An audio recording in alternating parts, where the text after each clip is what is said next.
Hi hello नमस्कार. अगदी April महिन्याचा कडक उन्हाळा सुरू आहे. अशा गरम असलेल्या उन्हाळ्यामध्ये अशी थंडगार अशी कुल्फी कुणाला खायला आवडणार नाही. चला तर आज आपण अशा प्रकारे छान अशी कुल्फी बनवूया. ती अगदी 4 ते 5 साहित्यामध्ये. अगदी सोपी पद्धत आहे. रेसिपी पूर्ण बघा. त्यासाठी मी एक भांडं घेतलं, स्वच्छ धुवून घेतलं ते आणि त्यामध्ये 1.5 लिटर दूध उकळायला ठेवलं आहे.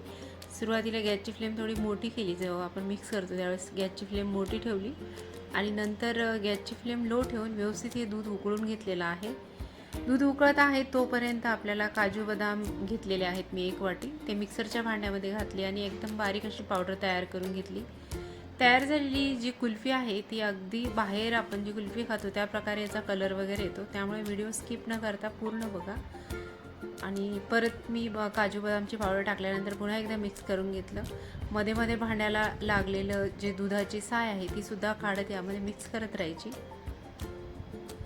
चांगलं असं एकजीव करून घेतलं आणि हे दूध भरपूर वेळ असं जवळपास 10 ते 12 मिनटं चांगलं उकळून घ्यायचं. त्यानंतर मी इथं कस्टर्ड पावडर घेतलं आहे 1 चमचा.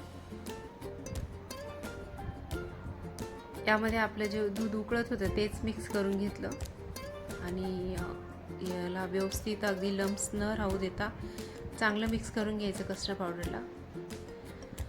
आता बरेच जण म्हणतील की कस्टर्ड पावडरने कुल्फीला अशी छान अशी टेस्ट येत नाही, पण कमी प्रमाणात घालायचं. जर तुम्ही 2 चमचे वगैरे किंवा त्यापेक्षा जास्त घातलं तर पाहिजे तसा स्वाद नाही लागत कुल्फीचा. त्यामुळे फक्त 1च चमचा 1.5 लिटर दुधासाठी वापरला आहे.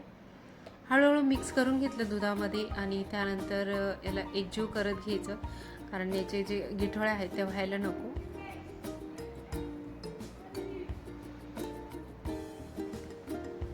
परत एकदा व्यवस्थित मिक्स करून घेते. दुसरी एक कढई घेतली मी, त्यामध्ये 1 वाटीभर साखर घातली आहे. साखरमध्ये पाणी न घालताच आपण याचा पाक तयार करून घेऊया.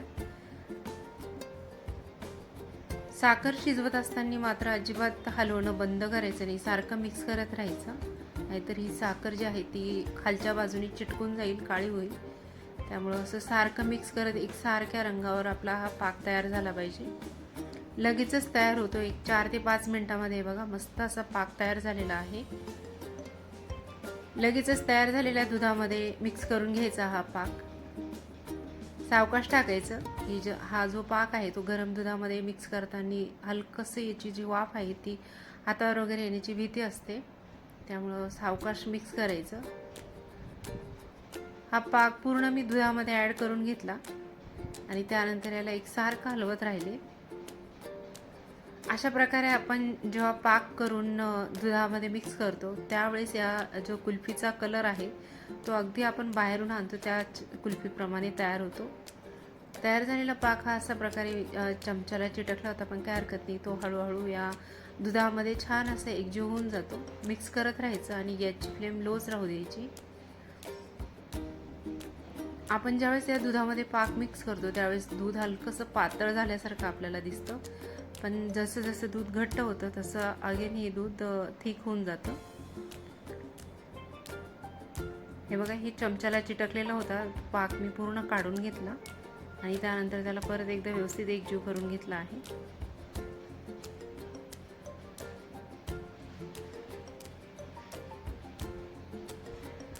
बाहेरून आणलेले कुल्फी, आईस्क्रीम, कोल्ड्रिंक या सर्व गोष्टी मुलांना आवडतात, पण घरी बनवलेली अशा प्रकारची कुल्फी ज्यावेळेस तुम्ही या प्रकारची रेसिपी फॉलो करून कुल्फी बनवाल तर तुम्ही बाहेरून कधीच कुल्फी आणणार नाही. एवढी छान भारी टेस्टी आणि त्यातल्या त्यात अगदी घरगुती साहित्यामध्ये तयार होते. हे बघा, पूर्णपणे पाक यामध्ये मिक्स झाला आहे. गॅसची फ्लेम बंद केली आणि हे जे दूध आहे ते पूर्ण गार होऊ दिलं मी आणि गार झाल्यानंतर तुम्ही बघू शकता अगदी छान घट्टसर असे हे दूध तयार झाले आहे.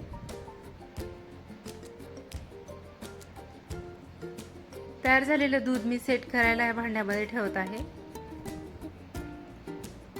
चिनी मातीच्या अशा प्रकारे माझ्याकडे हे 2 कप होते, त्यामध्ये हे दूध मी सेट करण्यासाठी ठेवलंय. चिनी मातीच्या भांड्यात किंवा कुल्फीच्या मोल्डमध्ये किंवा मग स्टीलच्या भांड्यात, ग्लासच्या डब्यात, अगदी कशातही आपण कुल्फी सेट करू शकतो. हे बघा, 2 भांडी ती भरून घेतली मी. त्यानंतर स्टीलचं जो फुलपात्र होतं त्यामध्ये सुद्धा हे जे दूध आहे ते मिक्स करून घेतलं. आणि त्यानंतर याला ॲल्युमिनियम फॉइल पेपर लावून घेतलेला आहे वरून. ॲल्युमिनियम फॉइल पेपर जर नसेल तर तुम्ही साधी दुधाची पिशवी जी आहे ती सुद्धा कट करून वरून अशी लावून घ्यायची आणि त्यानंतर त्याला एक रबर बँड लावून घ्यायचं. अगदी व्यवस्थित ही आपली कुल्फी सेट व्हायला मदत होते. हे बघा, पूर्ण चारी पण भांडी मी अशी कव्हर करून घेतली, एका ताटामध्ये ठेवली आणि नंतर याला फ्रीजमध्ये ठेवून दिलं आहे.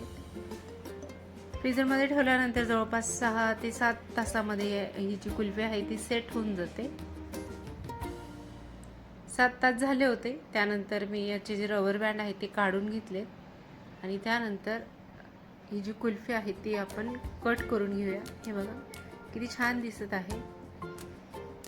मस्त अशी आपली ही कुल्फी तयार होते. अगदी साध्या सोपी सरळ रेसिपी आहे. कसलीच काहीच कटकट नाही. कुठले GMS CMS पावडर वगैरे वापरायची सुद्धा गरज नाही. कुल्फी मोल्डमधनं बाहेर काढण्यासाठी एका भांड्यात पाणी घेतलं मी आणि त्यामध्ये हे जे स्टीलचं फुलपात्र होतं त्याला अगदी फक्त 1 मिनिटभर बुडवून ठेवायचं. म्हणजे नॉर्मल पाण्यामुळं ते भांड्याला कुल्फी लगेच सोडून देते आणि त्यानंतर ही कुल्फी अशी कट करून घ्यायची. हे बघा, तयार केलेली कुल्फी मी अशी 3 स्लाइसमध्ये कट करून घेतली आणि त्यानंतर यावरती काजू, बदाम, ड्रायफ्रूट, पिस्ता वगैरे तुम्हाला पाहिजे ते ड्रायफ्रूट यावर ॲड करू शकतात. ऑप्शनल आहे पूर्णपणे. आणि मस्त एकदम टेस्टी अशी आपली कुल्फी तयार झालेली आहे. अशा प्रकारे कुल्फी बनवल्यानंतर उन्हाळा हा नक्कीच सुसह्य होणार आहे.